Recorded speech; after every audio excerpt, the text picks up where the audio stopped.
So, Dr. Müller, thank you so much for joining me today. This is OMSC's Roundtable, a new media series that OMSC is doing in shedding light on scholars, students of world Christianity, what they're working on, their thoughts about our field. And again, thank you so much for taking the time to do the interview with me. So let's get started. If we can begin, Dr. Müller, do you mind introducing where you received your academic training? Maybe where you did master's or your PhD? Yeah, sure.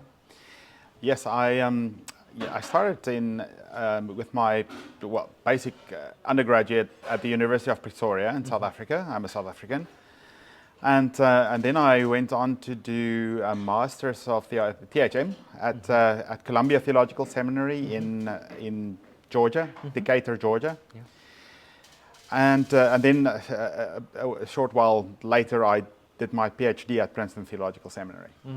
Wonderful. That's it. And now, after graduating from PhD, I know you've worked in several different contexts, but where are you currently at? What institution are you at? So I am at an institute known as VEED, Specialized University.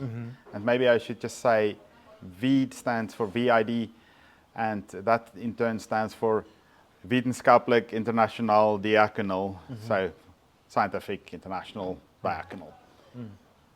And what are some of the courses that you've been teaching there at VID? I teach a course on contextual theology and interreligious encounters. That's kind of the main course that I'm responsible for at master's level. And I should say this is in Norway, in Stavanger, Norway. I'm not sure if I said that.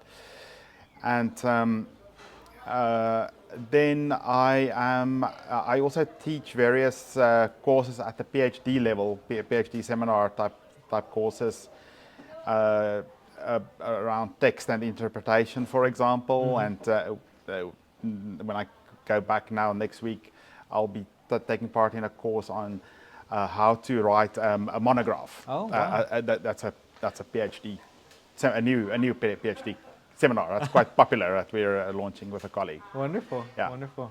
Wow. Thank you for that. And if for those that might be interested, you are in now Norway, and I'm assuming that you're doing your lectures in English at your school? Yeah, that's a good question. I am indeed doing my lectures in English because I teach only at this point, only at the master's and PhD level, and there all the offerings are at least in English. Some are in Norwegian, but it's possible to get away with English. But I have to study Norwegian, and the point is that I should also possibly teach in Norwegian in the future. Wow, wow. Yeah, thank you for sharing that. Now, in transitioning to learning more about your academic career, some of your publications, do you mind introducing your latest project that you've done?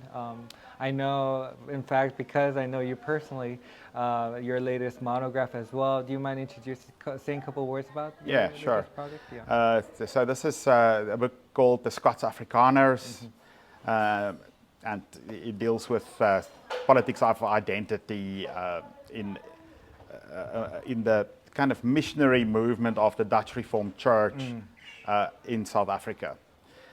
And so this book is kind of relating a narrative of Scottish Presbyterian pastors who became a part of the Dutch Reformed Church in South Africa from the 1820s onwards. And they never became a large segment of the church. They were quite a small group within that, but they became quite an influential contingent. And also, they were foundational in creating the mission interest and eventually a missionary movement within this church. That up until that time, and even during the time that they were there, tended to be rather anti-mission for different reasons, which, I mean, we can't really go into that now. But this group started this, and in the face of some opposition from within the ranks of the wider Dutch population in South Africa, they started this movement. And then it tells the story of how this ended up also going into places like contemporary Malawi, for example, Yeah. in the 20th century, and being involved in the founding of the Church of Central Africa Presbyterian, which is a Presbyterian church in Malawi. And their cooperation with Scottish missions there, especially in Malawi as well. So it's Scottish missions of the Free Church of Scotland and the Church of Scotland in both the north and south of where they were situated in the center of the country. And then another part of this narrative is the influence of all of this back in South Africa in terms of the racial politics of apartheid. That was what was an ongoing trend during that same period in the early 20th century. In some ways, this missionary narrative and discourse contributed to the founding of apartheid as an ideological idea, which is very problematic. At the same time, there were some individual actions and perspectives from within this missionary society that also offered a critique of nationalism, especially, and the broader perspectives that became determining in apartheid in South Africa. So it's a bit of a complex story, and I try to give account to both sides of that. And it's from a historical, methodological Yes, perspective. it's in historical work, yes. Wonderful. Thank you for that. Then now you've shifted on to some of new projects, I'm sure. Could you introduce a couple of new projects or ongoing projects that you've been working on? Yeah, it's I because I'm situated there at VEED at the former mission school of the Norwegian Mission Society in Stavanger. I have the advantage of having this wonderful archive of the Norwegian Mission Society, which is part of my school of VEED. And it's there, and there are lots of material there. And so the Norwegian missions went also to South Africa, for example, from Norway, and also to Madagascar and many places, China, Japan, and so on. And I am very interested in creating sort of comparative perspectives between my, Southern African Dutch Reformed Mission project that I've been focusing on for some time, and this Norwegian group, because they overlapped in terms of the chronology, the time frames that they were in, and but they didn't really have direct contact. Yet they were all part of this wider Protestant missionary movement of the 19th and 20th century. And so this is something that I started. I'm doing here and there a little project on it, and I'm going to present a paper in May at the European Academy of Religion on this Norwegian, as an aspect of the Norwegian mission. Wow. But my hope is to do much more work in this regard, and the aim of this is what I feel is a bit of a lack in world Christianity studies. And this is that these Scandinavian missions, and maybe the Norwegian mission especially, are not that well known in the outside world, mainly because of the language of the sources, the source material. So they're known there in Norway, quite well known, but I think there's some incentive to try and bring this to wider audience, and also in comparative perspective with other related movements. Of course. I know you just touched upon something that world Christianity needs to discuss more is sources from the context that you're talking about. But in terms of thinking about world Christianity as a field, what needs to be further discussed? Is there any other thing that you would like to highlight? What are we missing here in our thinking of envisioning the future of world Christianity?